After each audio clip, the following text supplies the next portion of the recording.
ఢిల్లీలో ఏం చేశారు వెళ్ళి?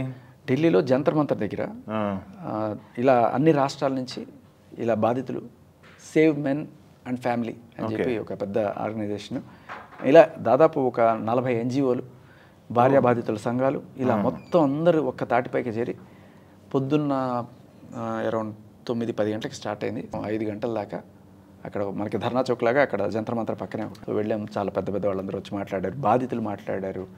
చాలామంది ఆడవాళ్ళు వచ్చారు, మీకు తెలుసలేదు, దాదాపు ఒక 100 మంది లేడీస్ వచ్చారు. వాళ్ళు వాళ్ళ అన్నయ్యకి, వాళ్ళ బిడ్డలకి, వాళ్ళ తండ్రికి ఎలా అన్యాయం జరిగింది, ఎంత క్రూరంగా హింసించి వీళ్ళ దగ్గర నుంచి డబ్బులు వసూలు చేస్తున్నారు, వేరే వాడితో ఉంటుందంటే వీడి భరణం ఇవ్వాలట. ఇటువంటివన్నీ అంటే చచ్చిపోయిన ఫ్యామిలీస్, చితికిపోయిన ఫ్యామిలీస్ వీళ్ళందరూ వచ్చి షేర్ చేసుకున్నారు. అండ్ నేను కూడా మాట్లాడా, ఇలా ఎంతమంది చచ్చిపోతే గవర్నమెంట్ ఈ పురుషుల కమిషన్ ఇస్తుందని మీరు అనుకుంటున్నారు? పురుష కమిషన్ సాధన కోసం కథం దొక్కారు ఢిల్లీ అంతే.